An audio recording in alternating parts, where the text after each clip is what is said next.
This is the meeting of the Natural Resource Inventory and Mapping Committee on September 17th, 2024.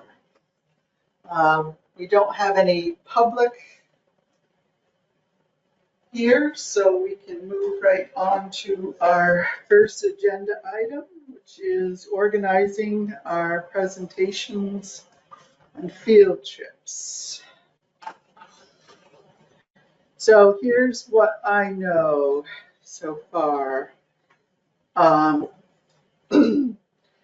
Karen, so we wanted funding for Arrowwood, and their project costs came in just a little under $2,000. Their estimate for giving presentations was 15 to, I think it was 1,800. Right. So it seemed like, well, you know, maybe we can use that money to fund them. So Karen had asked Brad about it, who said, seems like a good idea, but you have to talk to Jen, Silky Cats. Well, then, meanwhile, Jen went on vacation. So she has not been contacted. I think she's back tomorrow, maybe. But in any case, before we can finalize that, Brad said we had to go to the select board. Their next meeting isn't until next Thursday. So we've delayed this for a really long time. Last week, I wrote a note to the Arrowwood people just saying we're trying to make this happen. Sorry, the funding is taking so long. The dates we're hoping for are, I think we said October 1, 2, and... Or 8, 9. Yeah. Right. And he said, well, yeah, we're still in our field season and, the later dates, maybe. But that was last week before I knew we had to go to the select board. So it's gonna be later than what we wanted. I guess we just go with it. Okay. Hopefully they'll approve it. I do have a draft letter to the select board, and if Jen says, yeah, it's fine, that just explains it all, because there's new members on the committee, right. The select board who might not know about it. And I want them to know that, one of the really important things is transparency and making sure that everybody knows what's there and that sort of thing. So that's where that's at. Sandy, can I interrupt 1 second? Are we recording? Yes. Okay.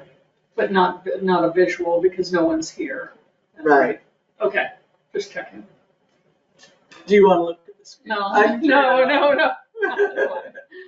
And then I know, did they ever respond to the email that you sent them about their costs? And they did, and he explained that that's sort of what they usually charge. And I did look back to in phase 1 we had budgeted for that, and it was $1,500. So it's yeah. And he said, well, we could do an online one, but it's not going to save you that much money because this, the travel part of it's smaller compared to the 20 hours of preparation. So that was that. And, the more I look at their report, the more I realize they really need to be the ones that give the presentation. I think so. It's just, there's so much there that they know, and yeah, I think so. I think questions would come for Jens about the report that he just couldn't answer at all. Yeah. So that's kind of up in the air. I have contacted Tina Heath with the wetlands program. Her email responses I'm busy, I'm on the field, it might take me a while to respond. I haven't heard back from her yet. I contacted Keith Thompson and he said, yes, great. So he's a go. And he also said, would it be okay if I brought my new Chittenden County forester with me? So, sure. Oh, nice. So both of them would be available, just a matter of setting a time and communicating a little bit more about what messaging we might want them to do.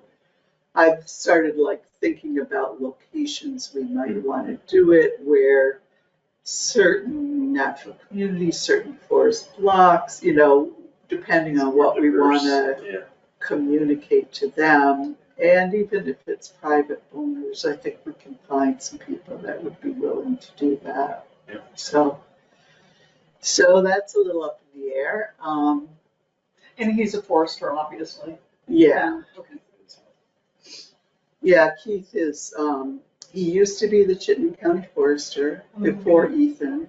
Oh. And then he was promoted to, he's in charge of all of the county foresters. And the reason I thought it would be good, he knows Chittenden County and he owns property next to Mount Mansfield. Oh, nice. Yeah. He wasn't the forester who was on that forestry video that we saw at the community center in Jericho. Remember when we went to the Jericho concert? I don't remember who was in that video. It was someone I didn't know, and I think Ethan was there and Don were there, and he explained who he was, but I don't remember. Okay. Sorry, I don't remember that video very well. I saw the film, though. Was it someone local? It was someone from the state, and he did a lot of the talking. They went to him a lot. I didn't recognize him. He maybe had a vest on. And I can go back and find that. Is you're thinking that he was really good? I was thinking he was really good, so I was just Okay. wondering if it was the same guy. I thought, oh, that would be great, but it doesn't really matter. Yeah. I did look at wildlife people that we might couple with them.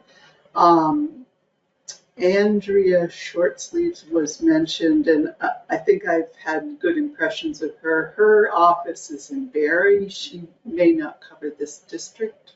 The person that would cover this district is Dave Adams, and I don't know anything about him. I thought I might ask Jens if that would be a good pairing or not. It may be that because Keith and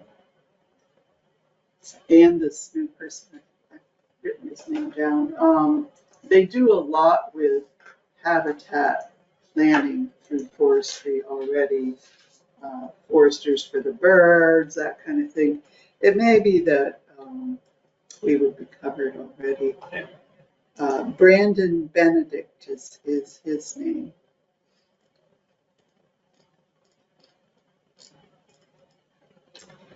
Yeah, so that's where I'm at with those, and I can continue to pursue those.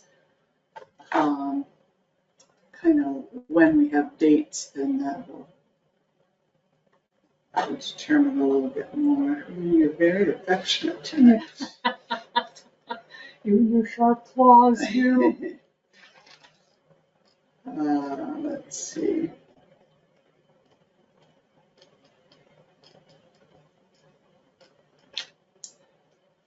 So who was the first person you said you contacted? The wetlands? Tina Keith, Oh. Tina Keith, Yeah. who had done a good presentation that we attended on the creek at one point. Well, I think, from the state website, I think Stacy Pomeroy may work for her. I don't know. I don't know the division of labor, but if Tina's not able to, I thought I would ask Stacy if she could. Uh,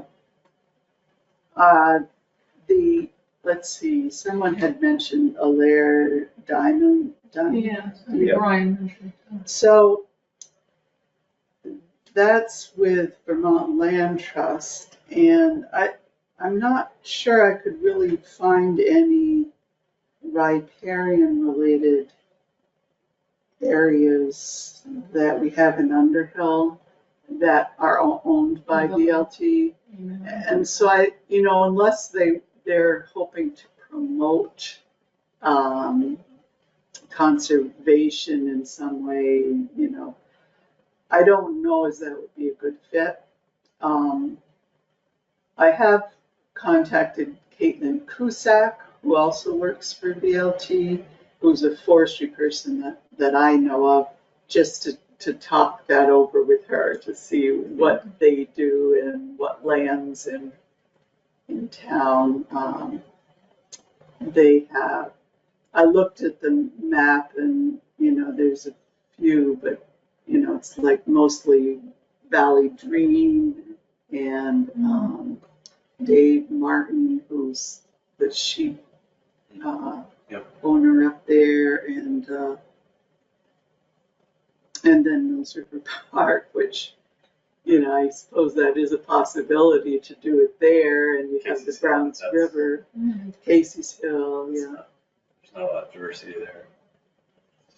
As far as she would be a water person too, so,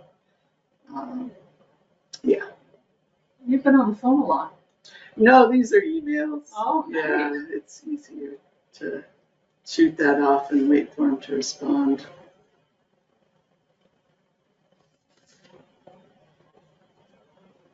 So these sound like great contacts, but to take it to the next step is figuring out with the date and the timing, because we want to coordinate it with the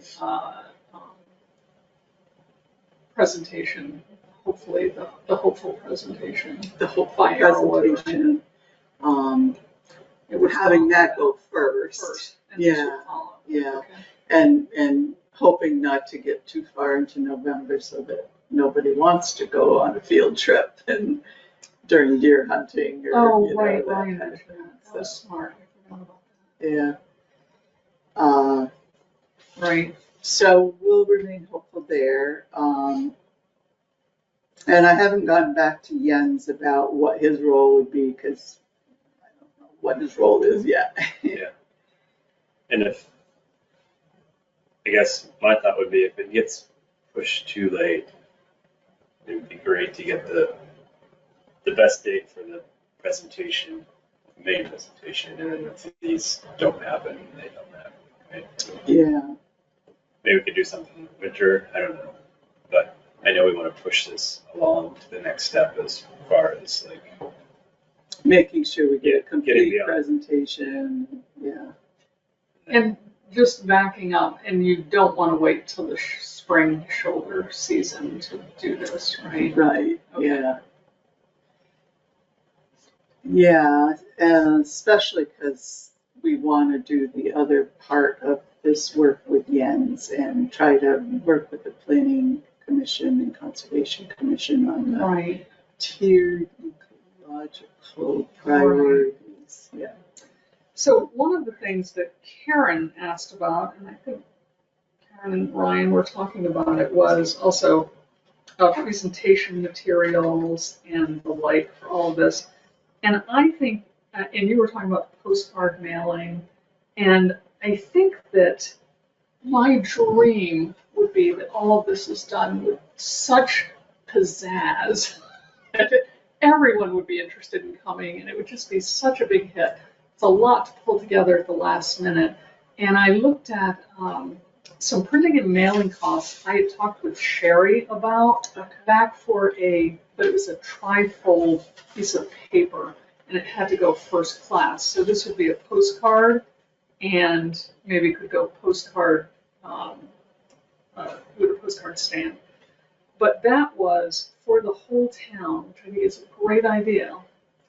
was $885 for the entire town, because there are almost 1,500 families and our mailing addresses that Sherry has. And so I would gather that printing and mailing would, oh, you be careful, Ryan. Did you see when he was doing this with his claw? I'm allergic to cats too. So Oh, come over. of course you picked me. I want the cat to come over here.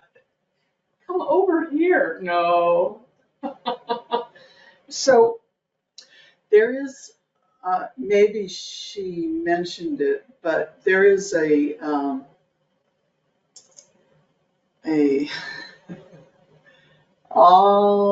let's see, what's it called?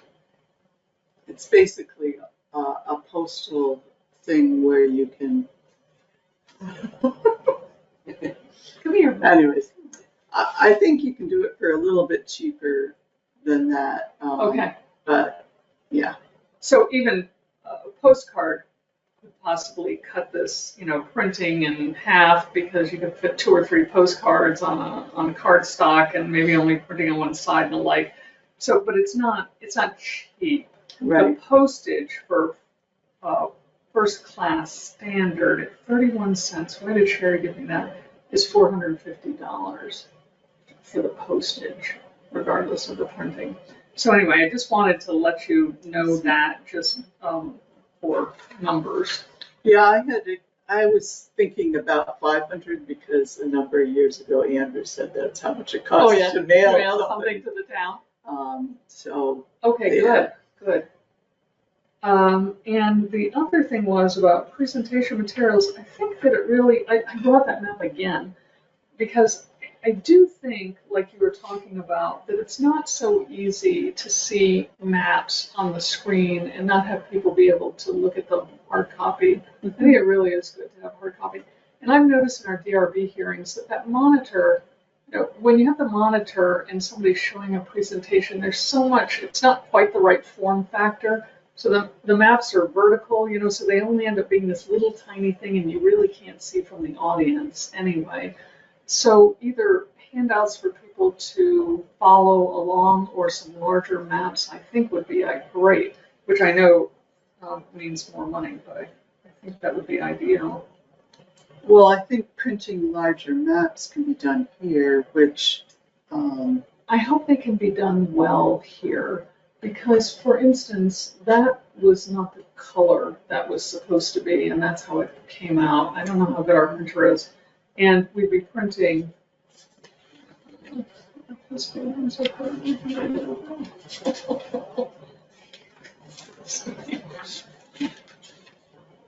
We'd be printing that, so hopefully things like that would come out. Maybe Right, all of those different color coding. Yeah. And the other thing is, the reason I brought that was to show the size of that, and I don't know if we really want 24 by 36, or we'd want to up it to the 30 by 40. And if we have those printed, I had looked it up a long time ago, about the 30 by 40 is about $50 to have it printed on a bond, not mounted. So I just have some other numbers to throw in there. The more money we could get, the better. And I think it would be great if we could do it, have lots of great graphics. So if we can't, we can't. But I think it would be so nice to do that. Did Jens say he could? I'm almost wondering if you could. Yeah, he might be able to make the maps more simplified. I don't know. They're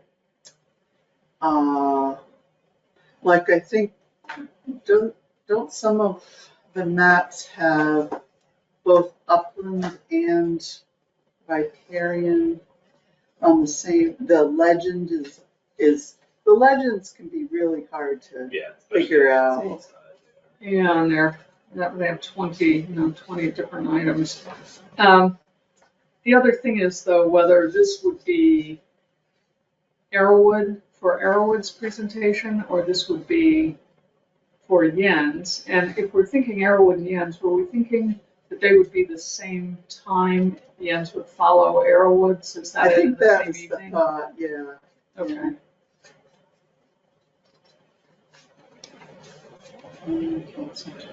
Yeah. I don't know, there's an awful lot of them that, Yeah. having them printed separately is valuable because then you can say, oh, here's the early successional habitat, and it's very clear where it is, et cetera. There are an awful lot of them. And I think Jens does do some sort of an overlay and creates his own. So I suppose it would be whether maybe the part of the Arrowwood's expense is having hard copy materials, like bringing maps with them. I don't know. But I do think Jens does combinations and makes his own. I seem to remember talking about that. So can Jens print maps for us? Free.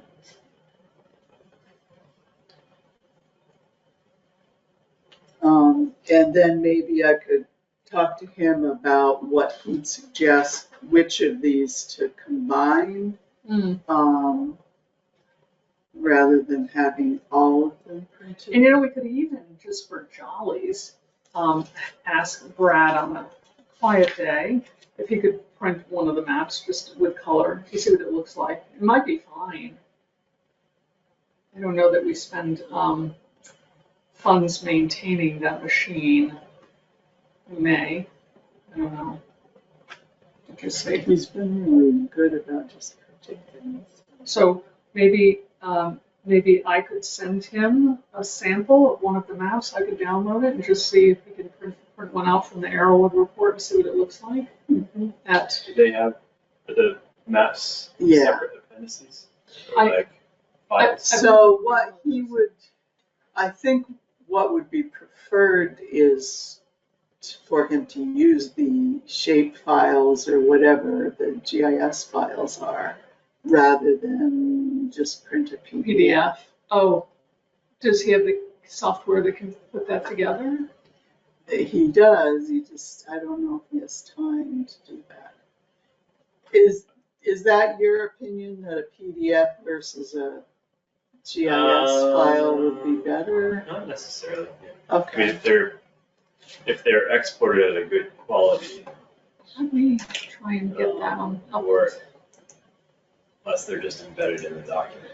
I don't think so, Ryan. Let me see if I can find it and ask you how big it is, whether you think it would work or not. Let me just try to find it. Did you get a printed copy of the report? I think I did last, no, it was the previous meeting. Previous meeting. Gave me a copy. Yeah, that's right.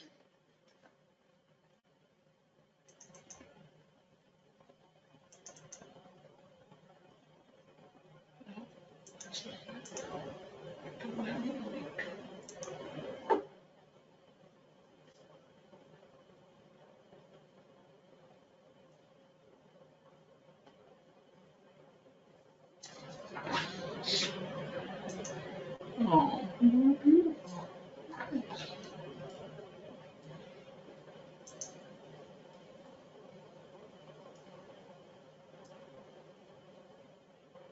So we would have printed maps around the room.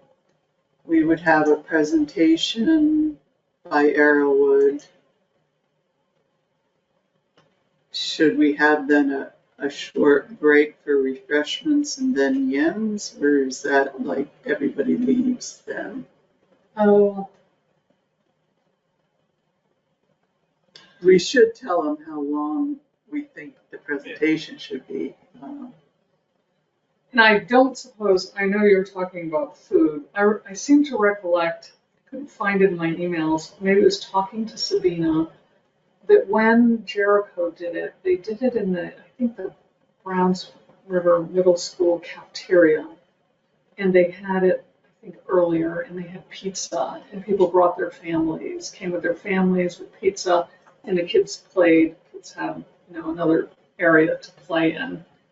But we're thinking, I know that's money, but that's the way to get, I would imagine, families in. If you didn't have to feed your kids, if you could come and have pizza and dessert here and have your kids get occupied with something else? Would that be more, would that work for you better as a family person?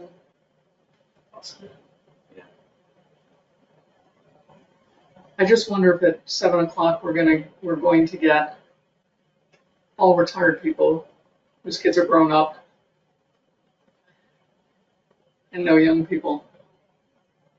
And I know, I remember you folks had a discussion about kids being interested, and I don't know that they would be that interested, but if they came along and they had something else going on, or babysitter or games or something else in another room or another area. Yeah, we want this to be a celebration. It's one thing to say it's a celebration, and it's another to make it so. And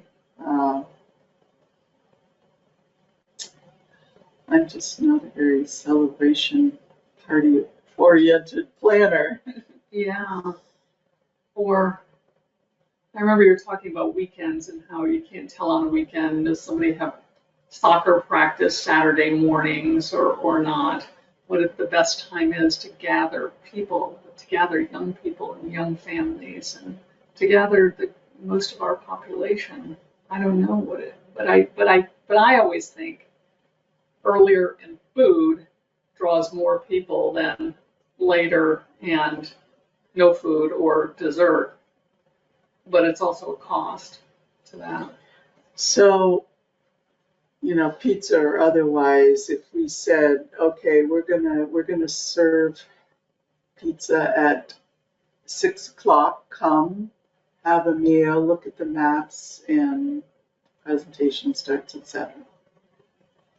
Or come at 6:30. When do you guys eat? When can you I get didn't have any kids. 6:30. Yeah. Or come at 6 and eat, and 6:30 the presentation starts, and then we figure out something. 6 to 6:30, come and eat, yeah. And then Look at maps, and then presentation starts 6:30 to 7:30. How late can you have kids out? Reasonably, and still get them to bed at 8:30. 7:30. I That's mean, what I say. Me, I can last till 7:30. I'm just thinking presentation. Like, the average person's not gonna want to sit longer than Right. maybe an hour. An hour, I think. Yeah. So like a, Yeah, really, having them, because there's 2 of them, Jeff will talk about the wildlife habitat, and Aaron will talk about how the GIS work was done. And somewhere in there, they'll talk about the natural communities, and they're going to be able to do that in much less time than like 40 minutes, I would think. Probably, right. So to have Jens talk after that, I don't know if that's really going to work. he may have a better sense of that because he's done this in the past, hasn't he? I assume, yeah. He's sort of tag teamed with them to the presentations.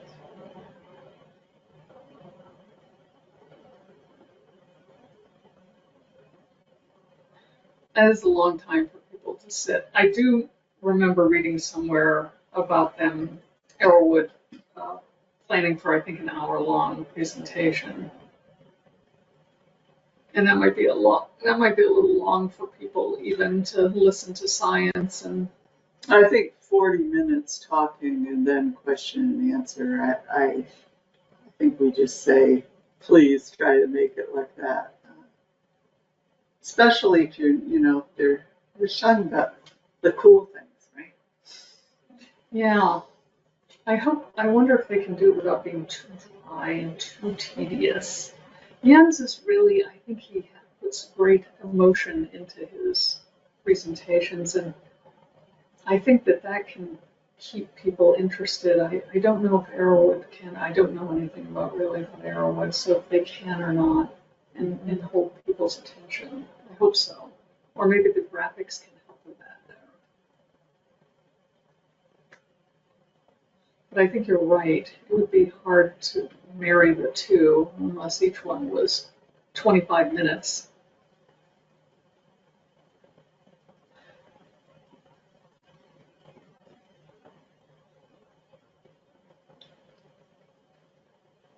Could Jens, I don't know if this is feasible, but I had mentioned to you before, if we do these Saturday um, walks or Saturday on site, Oh, right. about gathering here and having Maybe scones he and could do scones and something coffee. there, yeah. Maybe he could present then to kind of kick it off. I think when we did it the last time, those were very exciting for me and got me interested in joining the Conservation Commission. I think we met at places. I remember going to Judy Boardman's, driving to Judy Boardman's. I think we met places, but do you think it would be a reasonable idea to have people come here? So meeting here and sort of meeting one another and having scones and coffee before we set off? Or do you think that's So you're thinking he would give a, could he be at like the kickoff of that? Like a Saturday morning kickoff? well, that would make sense if we were doing like two different ones and you can decide which one you want to go on. Mm. But if he's just doing that and then we're going with Keith to do the other, I don't know. I suppose it could still work because then you can carpool from here. You know. Or when are you thinking, if Arrowwood kicks off our celebration, is the ends just another day, another evening, another week? Could be.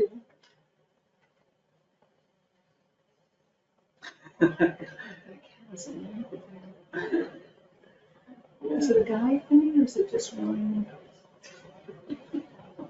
Oh, now that is dangerous. Yeah, On my terms. yeah, only on my terms. Yeah. Well, I think we're kind of reaching for the ideal, and maybe we just need to say, okay, we got a presentation, and then we have a couple of field trips, and try to go with those and not make it too complicated. Who's presenting now? We have the presentation. Is it Arrowwood and Jens, or is it Arrowwood one presentation and Jens another? I think it's Arrowwood, and Jens maybe doesn't have to present right now. He's going to help us with all kinds of other things. Okay. I think we need to clarify or ask Arrowwood how long would you expect a presentation to be? Mm-hmm. And then if they say, oh, it's only 30 minutes, then we can talk to Jens and be like, can you give us like a 20-minute presentation after that? But if they're like, well, it's only going to be an hour to an hour and a half, then I think we can easily say we can't do both that day, you know. Okay. I think it will depend on Arrowwood's response. Okay.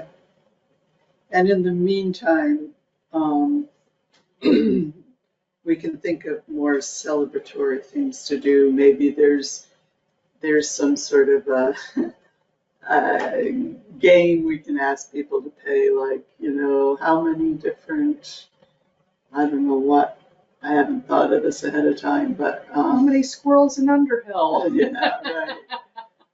Where would you find this kind of habitat? And then they have to kind of look at the maps, and you know, maybe that's a way to engage kids too, or something, or you know, maybe there's some interesting entertainment during the dinner time where you, I don't know, just thinking about bingo or crossword puzzles or something. That's a good idea.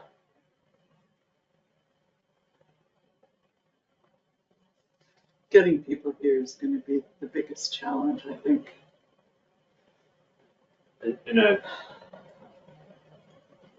nice if we could record it and then post it to YouTube. Well, we can definitely do that. TV or whatever. Yeah, because they would record almost all the events. So That would be helpful, yeah. Okay. So I think we're looking, given how busy engineers are, I would gather we're looking probably at early November, even if we get the funding. Engineers? We're Oh, okay. looking at maybe early November or late October now. They would probably prefer that, yeah. Is there a school vacation or in service or anything? Not till No? Thanksgiving. Okay. So any Tuesday or Wednesday we can kind of try to go with, I guess. Yeah. I can look at the calendar and just confirm, or they can throw out some dates, you know, if we ever get to this point. And I can run them by you folks and see if there's any conflicts. Sometime in October would be my preference, and then try to sneak in the 2 field trips after that. Okay, I guess we'll just communicate by email on any of the final details and that stuff. Right. And so you, Sandy, will talk to Jennifer about whether she agrees that we could have that rest of the time? Yeah. I sent her an email. Okay. Yeah. So when she returns, and then, presuming she'll say yes, or she may say no, if she says yes, then it has to also go to the select board. Okay. Too bad we didn't just include that in this, the original contract. Yeah. Okay. If we are good with that as it is, I'd like to spend a few minutes on the information that Jens had sent out about the tiered ecological priorities. I don't know if you understood what that was all about, so let me just see if I can summarize what I gleaned from that. When we talked with Jens before, he was suggesting a parallel track to our celebration in kind of preparing for meeting with the Planning Commission, the Conservation Commission, and other town committees, and trying to come up with an agreement about what our significant conservation areas would be. And in other towns, what they have done is have sort of a 3-tiered approach where there's a group of characteristics that are priority conservation areas. And his example was, these are do not disturb. These are really important to maintain as they are. And the examples he gave of the 2 towns, they had their list of things they included. And then the secondary conservation areas would be, you know, some things can be done with care, I guess would be the way to approach that. And then the tertiary conservation areas are all those lands that are part of these important forest blocks or natural communities, but aren't necessarily primary or secondary in conservation. So, for example, the state has 5 categories of plant species, and you know the 5 is, this is really common. You can find it anywhere. So that would be an example of something where you don't have to do much to conserve it because it's very prevalent already. It might even be invasive, right? Yeah, right. And that goes all the way up to S1s, which are rare or endangered. And so each one of those categories has sort of a suggested way that you manage it. And clearly the S1s are the ones where you want to conserve them without additional disturbance anyways. So I took what he had suggested from those two different towns and compiled them into a list that I thought, did I not send that out? Oh, was that you that did that? I thought he was the one within that email. Yeah. Oh, that was yours. Yeah, so I just okay. compiled it together and said, okay, let's talk about this as our recommendation that we would put forward to our town committees. So then you created this line item of all lands over 2,700 feet for Bicknell's thrush? That was as part of the other one. Oh, was it? Okay. That was one of the towns had high elevation stuff. So let's Okay. just talk about this a little bit, okay? Oh, right. There's some really good information in books like this about things like having a 600-foot buffer around vernal pools as the secondary conservation. They talk about what is a vernal pool and what is the primary habitat, and then I just saw it in here, so I thought I'd find it again.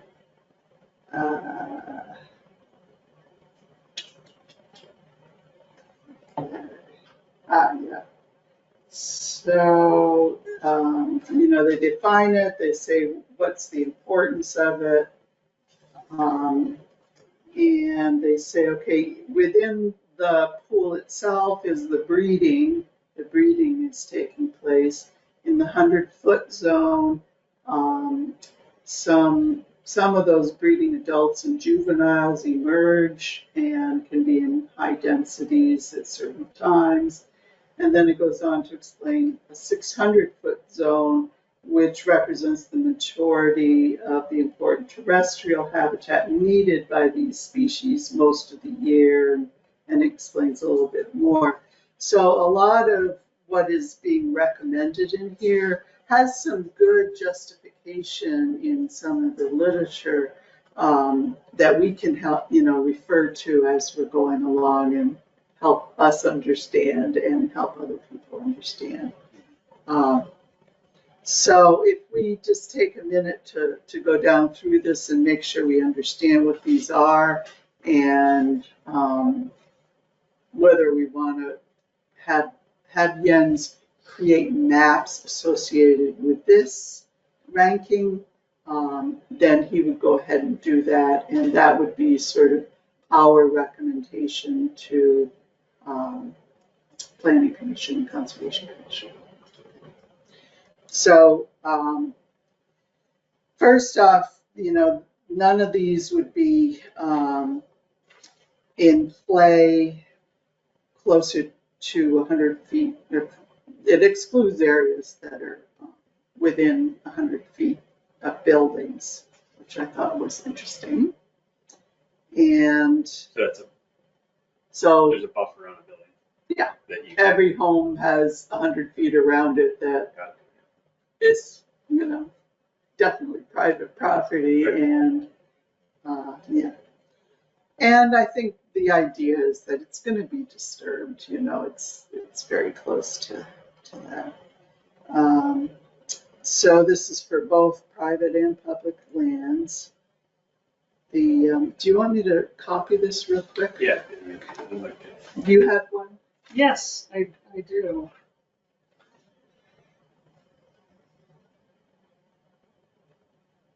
So, Sandy, one of the things, I thought Jens put it together, and one of the things I noticed was that with Bolton, which was 10 years Well, he ago, put that together. right, he said all lands within 300 feet of the center line, and what you, which I thought was he, put together is all lands within 1/4 mile of the above road crossings. So is that sort of a similar thing, but you're choosing 1/4 mile instead of 300 feet? Is that the similar?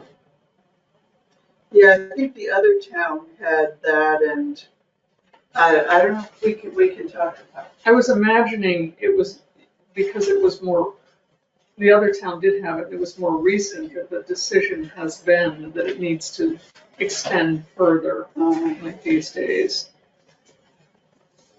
Okay, let's go down from the start and then Okay. we can check it off.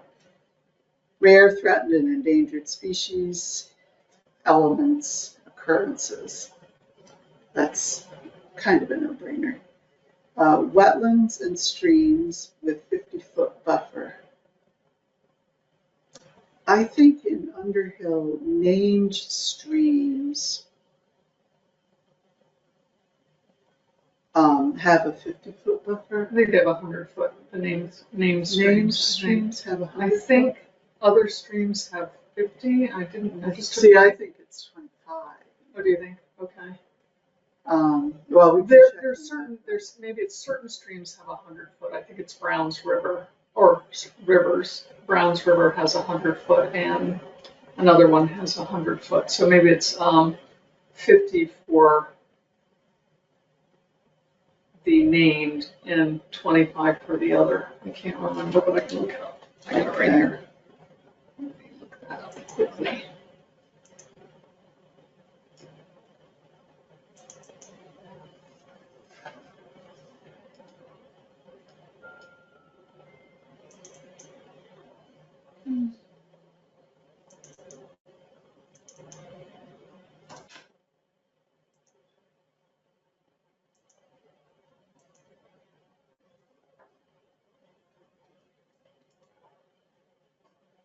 Okay, it says setbacks are.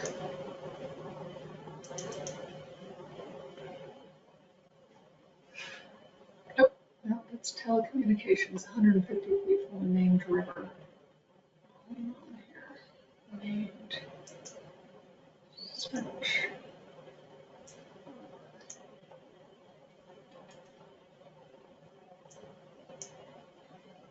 So I know for wetlands, class 1 wetlands are through the state and they require a 50-foot buffer. That's class 2. Class 2 is a, Do we have any class ones? I don't think we have class ones in Underhill. okay. So we have class 2 and class 3.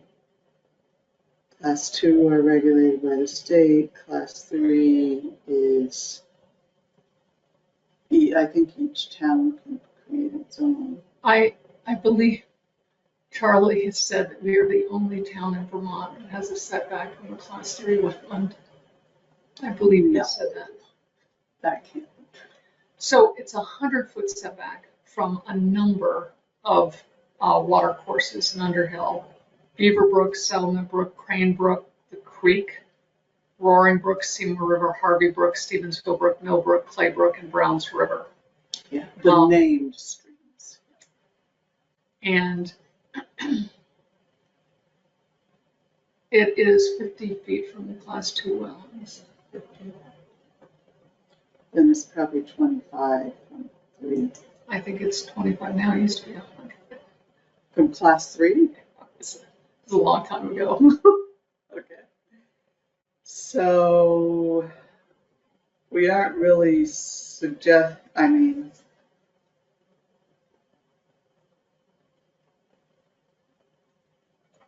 more or less. We already have regulations. yeah, I think, unless we want something more stringent, I think we've got that already, right? So do we need to make sure with this that we don't contradict our zoning regulations, or that or has this got No. anything to do with that? Okay. But we can't contradict state regulations. Okay. But I think the idea is, are there regulations we want to change for the town? Okay. All lands 2,700 feet. I think this is That's already in play probably on public land, and we don't really have any private land. I don't think that will affect. All lands over 1,500, that's still there. Riparian habitats as mapped by Arrowwood. Okay, so here's where we start getting into what our maps are depicting. And I would have to.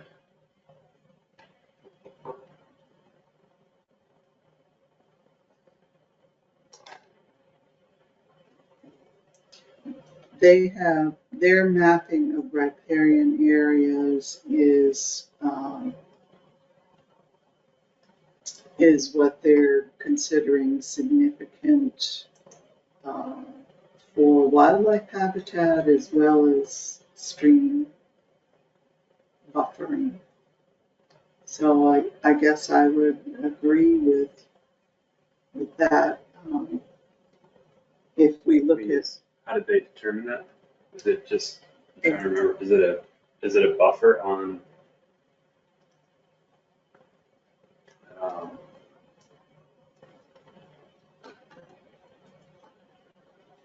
let's see, we would need to dig into how that was determined. That would be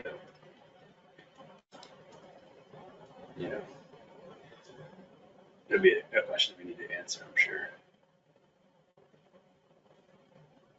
I seem to remember that the riparian areas were part of that initial phase one mapping using both the land use classification and then their own more refined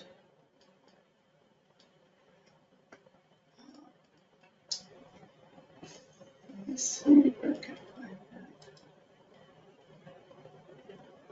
that. So are you wondering about in their report, Riparian. our zoning regs? You mean, or No. their report? How did they How did they report? create the riparian areas?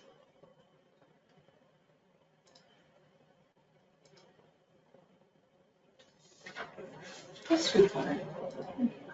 Yes, we won't be looking. That's, I mean, I don't know, we don't need to maybe answer that tonight, but that's something I think we want to look at. How is it determined? Just so we can answer that question. Because it'll have to be pretty,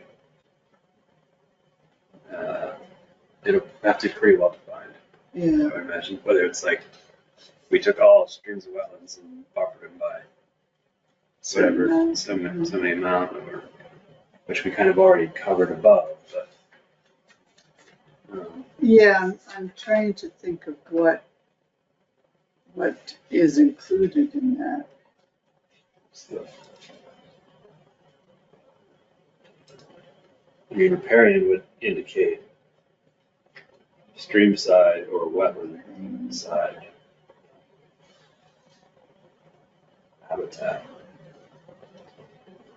And I'm happy to look at it, just a question in my own brain.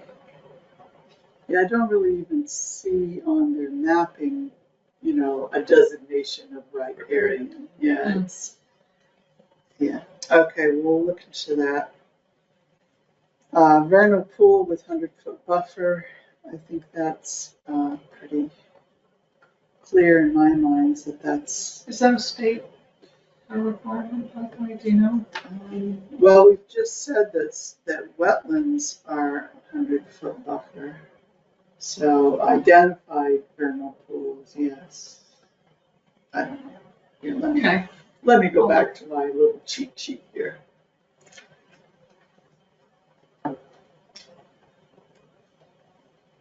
Hundred-foot zone. Within the zone, pool breeding adults and juveniles emerge. This zone protects water quality and habitat by providing shade to the forest floor and pool, filtering runoff. Yeah, it doesn't really say that that's, okay. Let's see.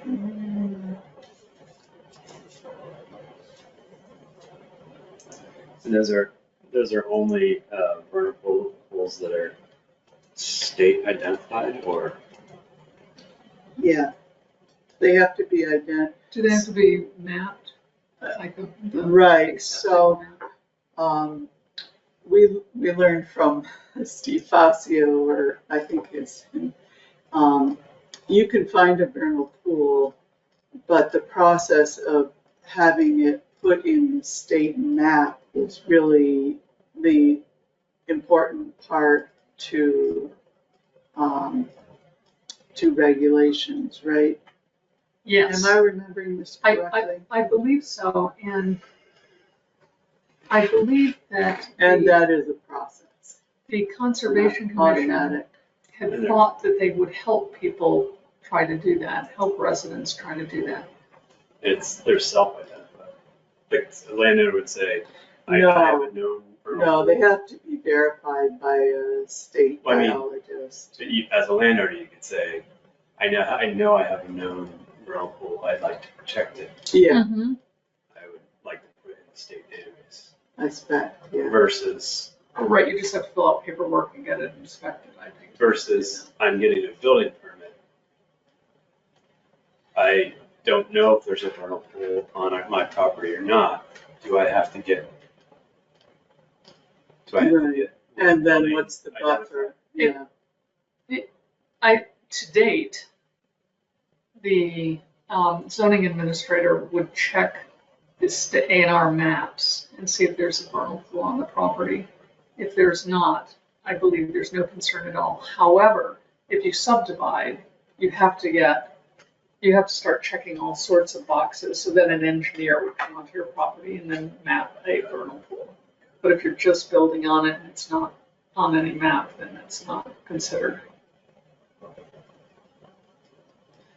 Hence the reason to get them on the map, I guess, would be the goal. yeah, and so to answer concern about people knowing that you have one, that really, if you're planning to subdivide, it's going to be established anyways, right? That's right. It's going to be a That's right. requirement. I mean, if you're trying to hide the fact that you had a vernal pool because you wanted to be able to develop your land, you would not be able to hide that fact. It would need to have an engineer come to assess your land for subdivision. Mhm. Yeah, I'm just worried that it would have the opposite effect. Yeah, You know, in a way I can imagine that. Yeah. I have a woodlot and there's a skidder that has made a vernal pool back in my woods.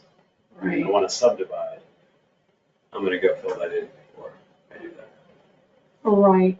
I don't know what the requirements for vernal pool are, but it may be over time, something over time. And I do remember one of the engineers in the subdivision talking about the differences and I would like to be more clear about this, class 3 wetlands and seeps, and how we have a lot of seeps around because of ledge and some ledge pockets, and it doesn't mean they're vernal pools or they're wetlands. They're a different sort of thing. And I don't know that I'm really clear about it or the DRB is really clear about that.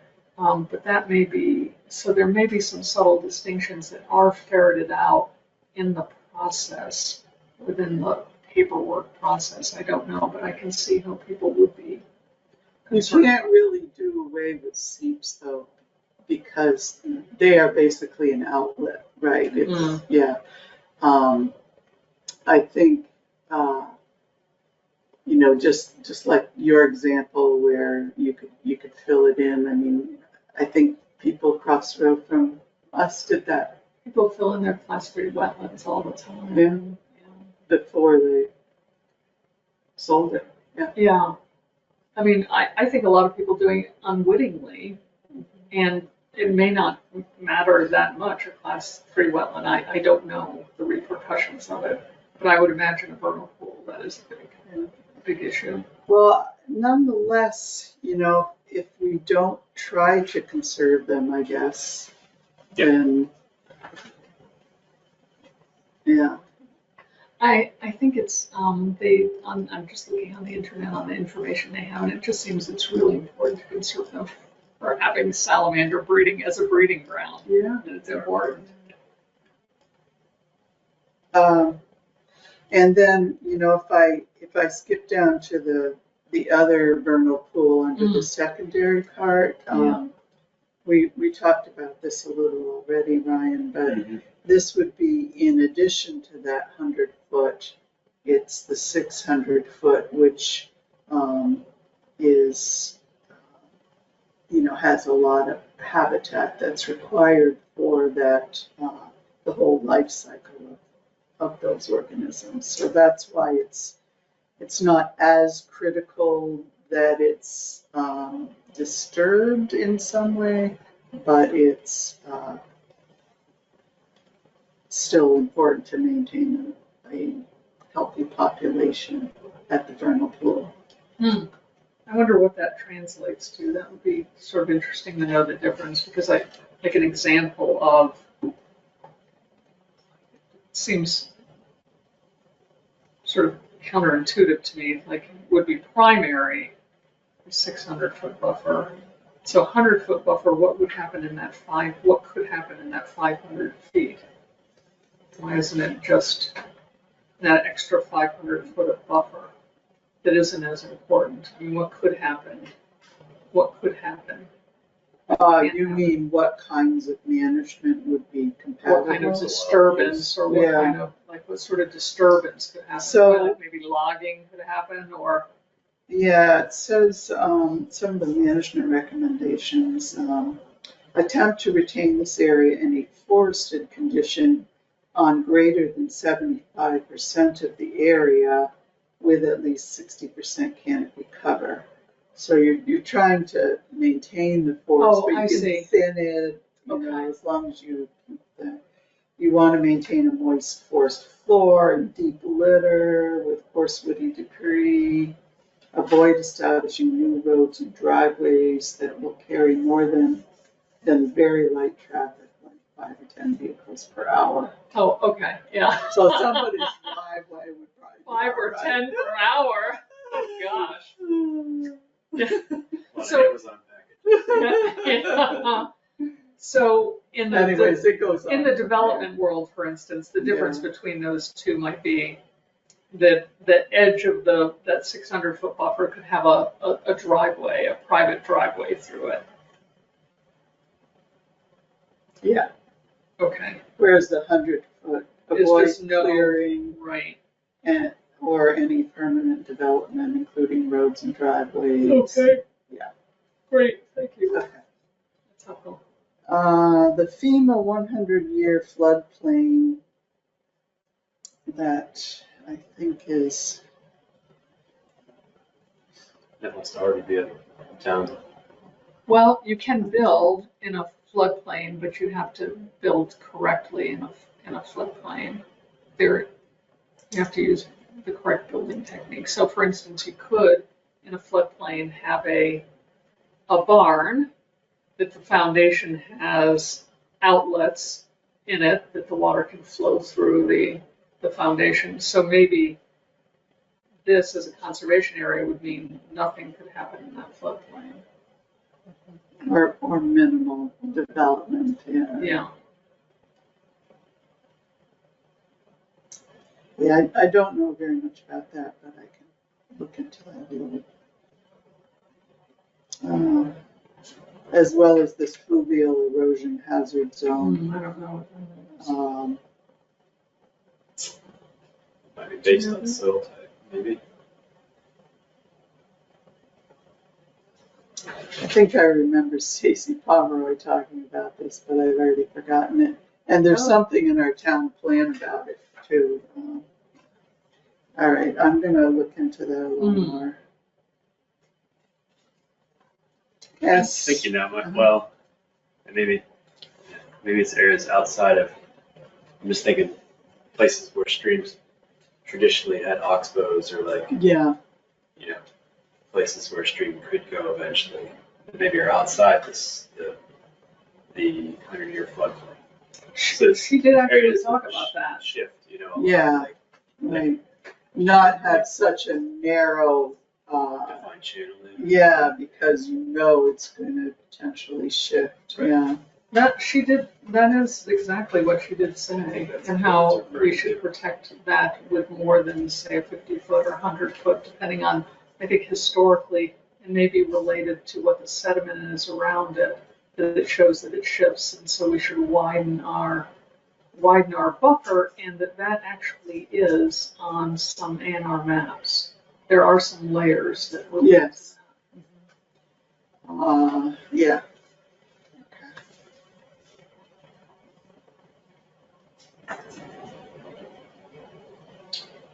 S1, S2, S3 natural communities and other locally significant as defined by Arrowwood natural communities. I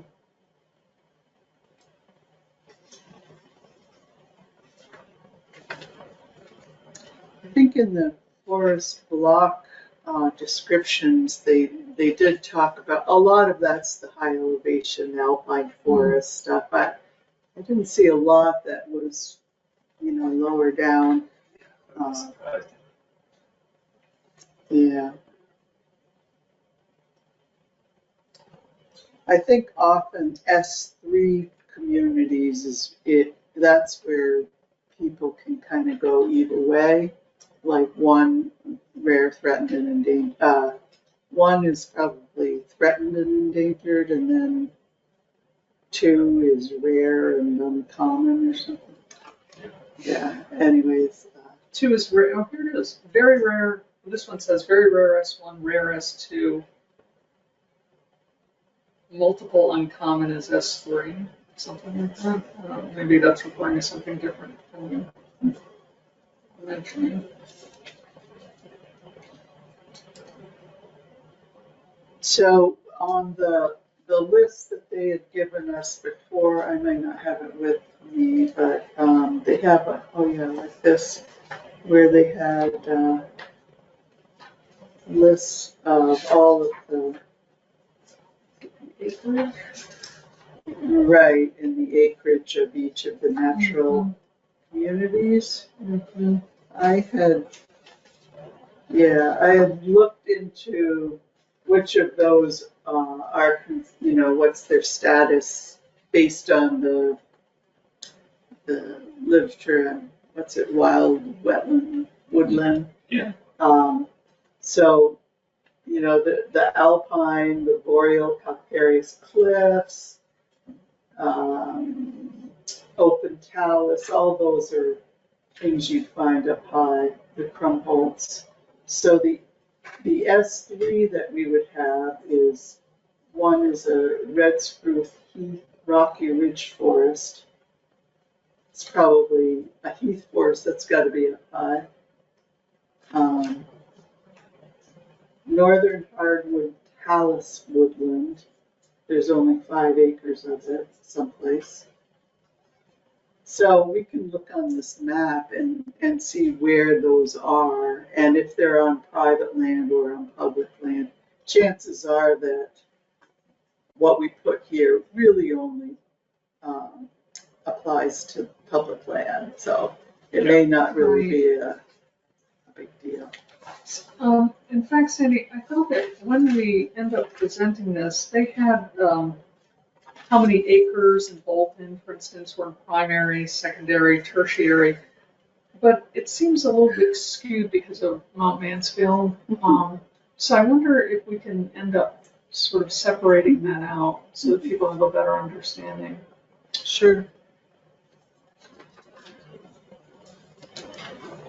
So really separate statistics for non.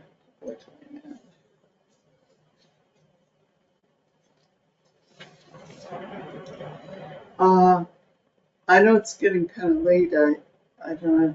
Should we continue through here? I would love to be able to give Yen something to start working with, if that's okay. Yeah, let's just keep pushing through. Okay.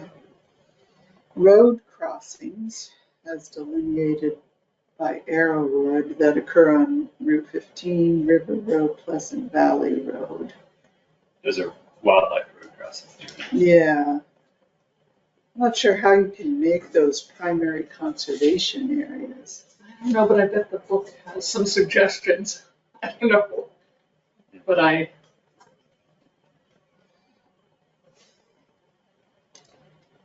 it may be that it's within a certain number of feet of them or to not remove trees if development happens, something like that, to keep it treed.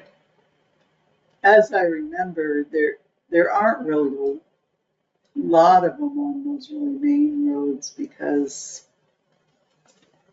I don't know, it's hard to cross.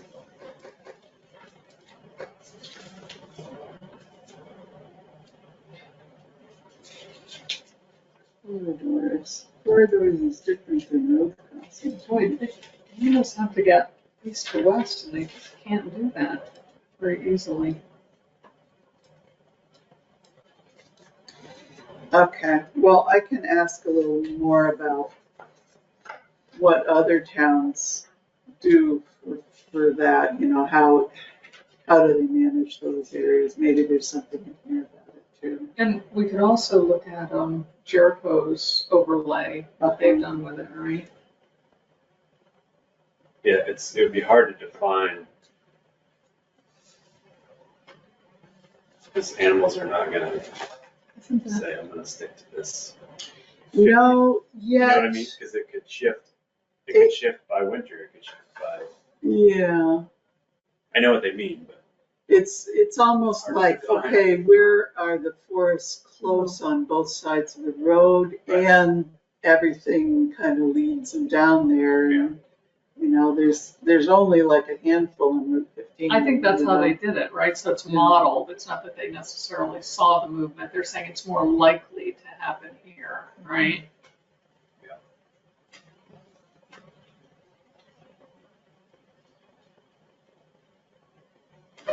Okay, and then the last one is all lands with natural cover, using the land cover map within a quarter mile of the roads that we No, just so talked that's about. it, right? Keeping the cover. Yeah. So actually, those kind of have to be all one, right? It's not separate. It's the Mhm. lands. Yeah. Because I was thinking, how are you going to do that with a road crossing? I mean, it's the road. Okay. A quarter of a mile is a pretty large area, right? quarter mile. I don't know how many feet that Within a is. quarter Well, mile. a mile's 4,000 Is that- something feet, so it'd be 1,000 feet But is that a quarter mile on each on side. each side, or is it? Oh, centered on the quarter mile? It should be a half mile, but Within a quarter mile of the road crossing, so it would be on both sides, right? Or centered, or it could mean it's centered on the road crossing. And so, So in other words, like a quarter mile corridor along the road crossings. Or it would be a half mile corridor. That would be pretty significant. okay, that sounds like another question. From center line or total?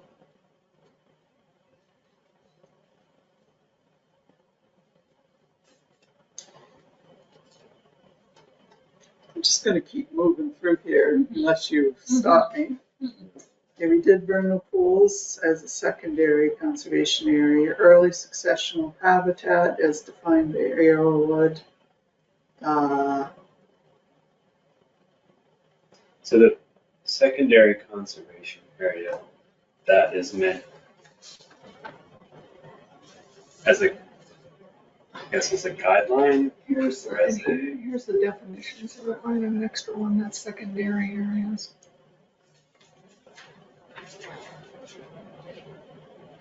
okay, small portions of this area can be encroached upon or developed without losing their current ecological functions.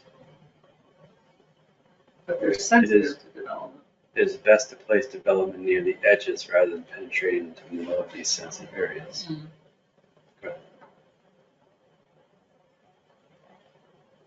And we put early successional habitats in that category mainly because we don't have a lot of them. Most of the early successional forest habitat, I think, is near homes or old meadows or Yeah, that kind a of lot of old thing. meadows. Yeah. And they support a certain type of animal that, So they're more rare in our area, Yeah. less frequent. I mean, they're more beneficial really than most habitat types. ledges as defined by Arrowwood. I think we heard quite a lot from Jeff about the value of ledges. S4 and S5 communities within those forest blocks, as well as locally significant natural communities defined by Arrowwood.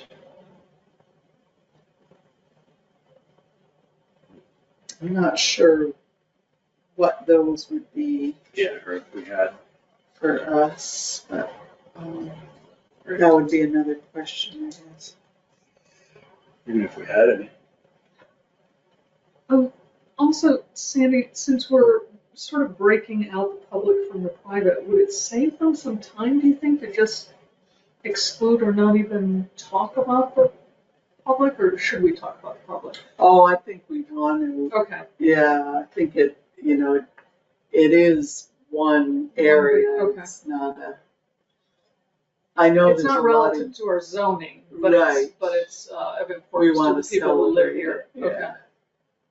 And I think it's important to those landowners that have bought Little but, those yeah, properties that right, have that continuous sort of, because we are regional. You think regional. Yes. Road crossings that are not included in the primary one.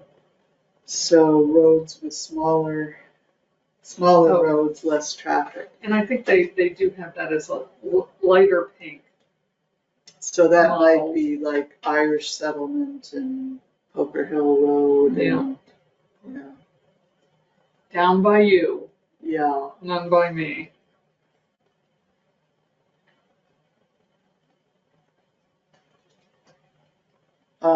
Yeah, so again, those two things go together.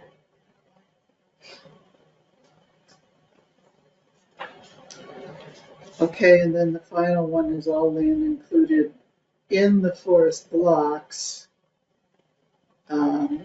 as defined by Arrowwood. So it doesn't include all the meadowland that wasn't mapped and around people's homes and all those kind of things. It's just within the forest blocks. But Sandy, one of the other towns had in it all lands included in a contiguous habitat unit, as defined by Arrowwood, or a habitat block.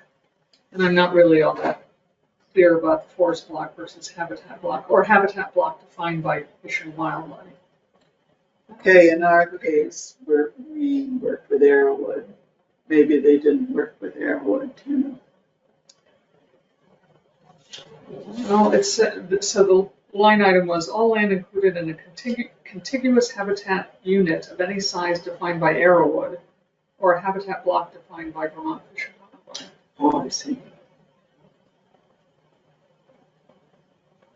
So using, I guess, state maps in addition to Arrowwood. If they're different than what's here, I mean, I didn't look at the BioFinder to see if Yes. those forest blocks are Oh, it matches up. different. Yeah. Yeah, okay, well, do that. Sweet. I'm not interested. It's not interested. No, I'm interested.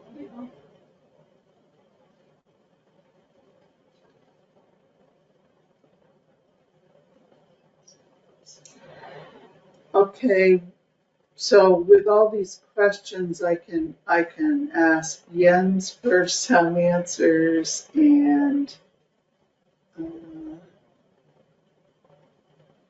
then maybe write out, maybe I'll do some work to write out a little explanation from here about some of these so that it's,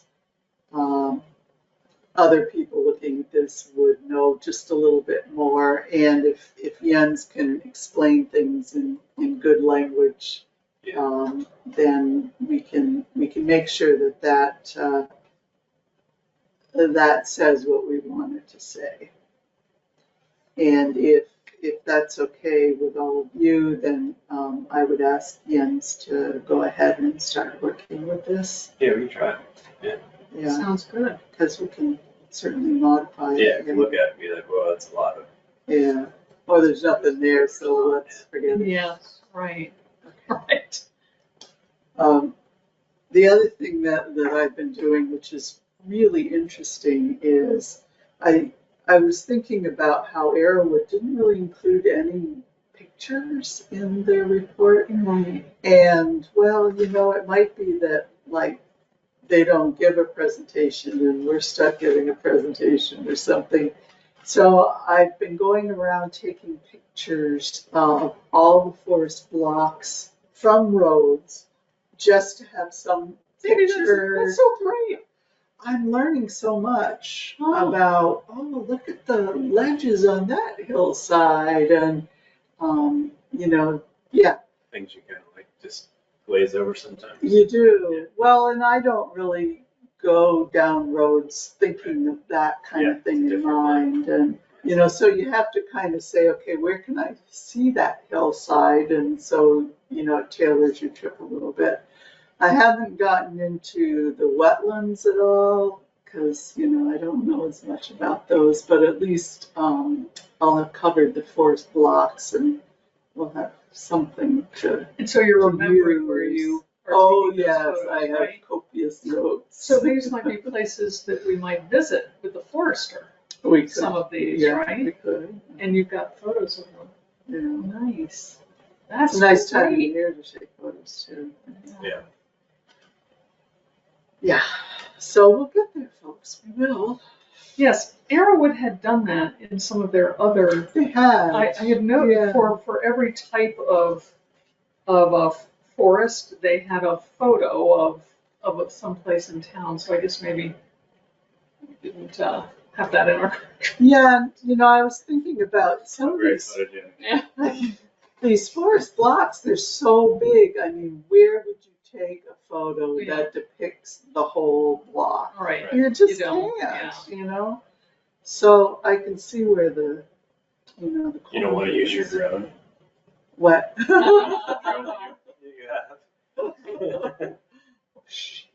Can we budget that in? You know who has one? Is Tim Chamberlain. I was gonna say Chamberlain's how much. Yeah, and he Oh. does some, drone work, and then he'll make a video Oh, for some people or something. Interesting. Okay, well, we have game plans. We've got to start on it, and your to-do list is you've got the whole to-do list. So if you want to offload some things, Well, just you're let me doing know. good there on your But I am going Research. away again in a while and then going away again after that. So I'm really, that's terrible. I really just want to be home. Yeah, it sounds terrible. Yeah, it does. Oh, we I feel just want to for be in you. my garden. So I'm really not around too much till after October 7th, say. Oh, okay. So that's the best, that's, That's not otherwise too I can, far I can away. pick away at things. Or I know it's here in the next blink. meeting is Well, we won't meet again unless we want to. October 15th, it says. Yeah. Yeah. But if we have, well, If, wanna- if if you have the answers to a lot of these questions, go ahead. Yeah, if they can't give a presentation until after the 15th, then we can meet and really plan it out for Yeah. something. You know, Yeah. but, yeah. I have, I've been using this program Canva to make little postcard cutie things. Do you use that? A little bit. Okay. I was just gonna say I can make a postcard to mail out if we get that far. Great, Some or I can dates. help, or Lori Graham could probably Oh. also, she's very Canva savvy. Right, and She does all that somebody's Instagram. gonna do a poster maybe of the celebration.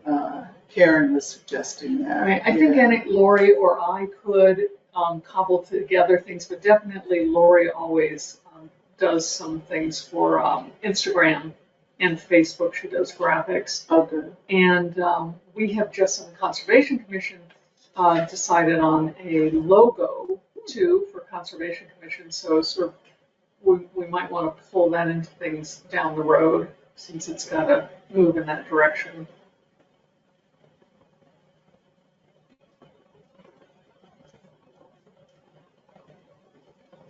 So Lori's very familiar with Canva Okay. and has a professional version, I think, for school. All right. Are you just on the I- free version? Oh, yeah. I do what I can. for There. free. All right, so we will meet again in October and Great. yeah. Can I entertain a motion to convene, to adjourn? I'll do an adjourn. Thank you. Second. All right, all those in favor? Yay. Thank you, folks. Thank you.